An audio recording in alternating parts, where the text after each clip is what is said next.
दोस्तों इस वीडियो में जो है बेसिकली मैं आपको बताऊंगा टाइमलाइन पैनल के बारे में। उसमें जो हम डिफरेंट टाइप की जो लेयर्स बना सकते हैं उसके ऊपर बात करते हैं।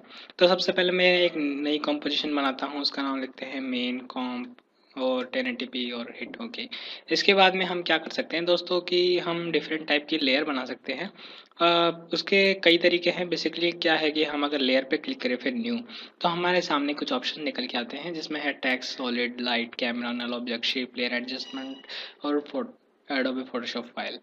तो ये जो मेन्यू है हम यहाँ से लेयर न्यू से एक्सेस कर सकते हैं। इसके अलावा हम अगर इस टाइमलाइन पैनल में राइट क्लिक करें और न्यू पे जाएं तो हम सेम मेन्यू दोबारा एक्सेस कर सकते हैं। और इसके अलावा इसके कुछ कीबोर्ड शॉर्टकट्स भी है। जैसे टेक्स्ट के लिए है control alt shift L, solid के लिए कंट्रोल वाई, लाइट के लिए कंट्रोल ऑल्ट शिफ्ट एल, जो भी है बेसिकली। तो मैं आपको सजेस्ट करूंगा कि आप पहले ये सॉलिड के लिए जो कीबोर्ड शॉर्टकट है कंट्रोल वाई ये सीख लें।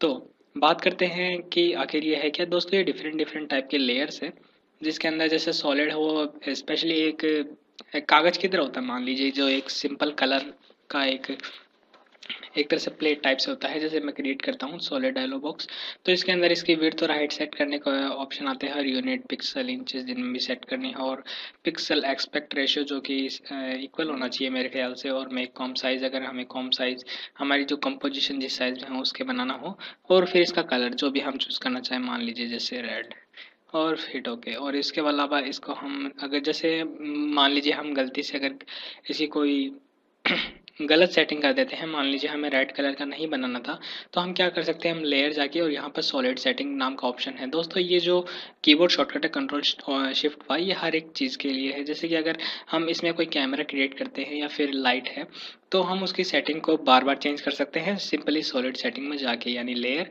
और फिर सॉलिड सेटिंग में जाके। तो इस जैसे इसका मुझे कलर चेंज करना है तो मैं इसका कलर आसानी से चेंज कर सकता हूँ और इसको यहाँ से रीनेम भी कर सकता हूँ।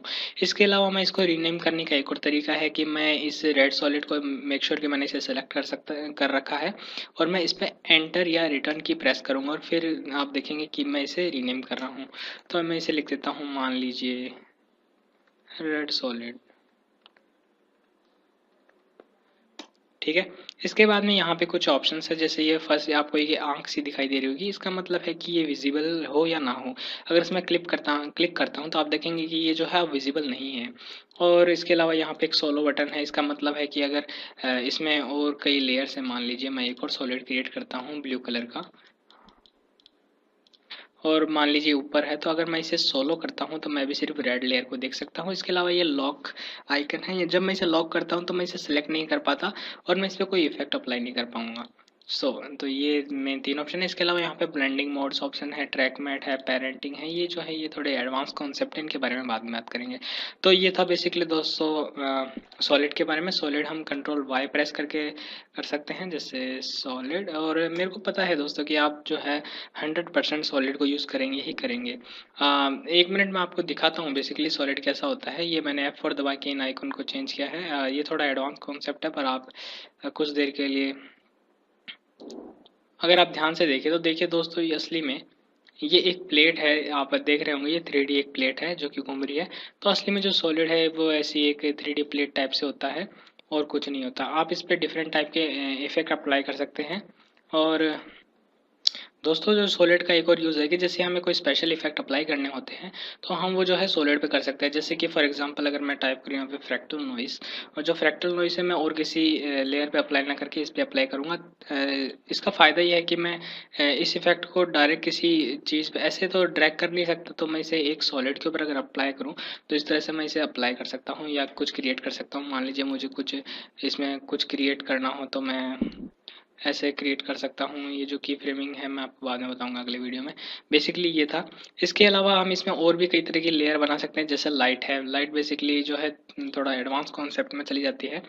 बेसिकली लाइट जो है मेनली एक सिंपल लाइट होती है। जैसे हम इसमें इसका टाइप है पैरेलल, स्पॉट, पॉइंट या एम्बिएंट लाइट है। जैसे स्पॉट लाइट की बात करते हैं या एम्बिएंट लाइट की बात करते हैं, उसका कोई कलर सेट कर देते हैं मान लीजिए, और इसकी इंटेंसिटी। और फिर यह है कि camera and light do not affect 2D layers. फिर है जो भी है तो लाइट जो है 2D लेयर को अफेक्ट नहीं करती। अगर मैं इसे 3D बनाऊँ तो आप देखेंगे कि ये इसे इफेक्ट कर रही है। तो लाइटनिंग जो है बेसिकली हम अपने सीन में कुछ चीज़ों को हाईलाइट करने के लिए यूज़ करते हैं। इसके अलावा उन पे कुछ शेडिंग है या फिर उनके शेडो बनाने के लिए हम यूज़ करते हैं। तो बेसिकली इसलिए जो है लाइट काम आती है। और इसके अलावा इसमें एक एडजस्टमेंट लेयर है दोस्तों, मैं जानता हूँ कि आप इसे भी यूज़ करेंगे। एडजस्टमेंट लेयर का मतलब ये है कि मान लीजिए कि एडजस्टमेंट हम जैसे कोई स्पेशल इफेक्ट है वो इन लेयर सब पे अप्लाई करें। उसके अलावा हम क्या कर सकते हैं कि सिर्फ एक एडजस्टमेंट लेयर की मदद से वो इफेक्ट जो है हम सारी लेयर के ऊपर अप्लाई कर सकते हैं।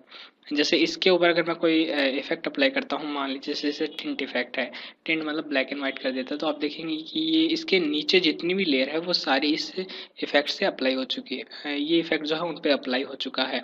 तो इंस्टेड ऑफ कि मैं सारी लेयर पे जाके वो टिंट इफेक्ट सब पे अप्लाई करूँ, एक एडजस्टमेंट लेयर की मदद से मैं उन सब पे ये अप्लाई कर सकता हूँ। तो ये यूज़ है एडजस्टमेंट लेयर का। इसके अलावा यहाँ पे अगर आप एक साइन देखिए, ये एक जो सर्कल है जो हाफ डिवाइड है ब्लैक और वाइट में, ये एडजस्टमेंट लेयर का साइन है। अगर मैं इसे मान लीजिए अगर ऑफ कर देता हूँ तो अब ये एडजस्टमेंट लेयर की तरह काम नहीं करेगा, ये एक सिंपली एक सॉलिड की तरह है।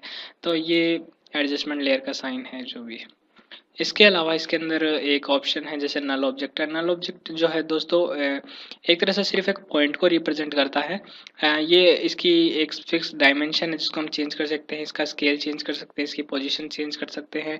लेकिन ये इसका यूज़ जो है हम कई तरह से कर सकते हैं। मान लीजिए जैसे किसी वीडियो में किसी स्पेशल कोई चीज़ है, मान लीजिए जैसे किसी का हाथ है वो कहाँ कहाँ हिल रहा है उसको हम क्या ट्रैक करते हैं, उसकी पोजीशन हम रिकॉर्ड कर लेते हैं, उसका डाटा रिकॉर्ड करना है, या फिर इसकी मदद से हम कई बार कैमरा कंट्रोल करते हैं।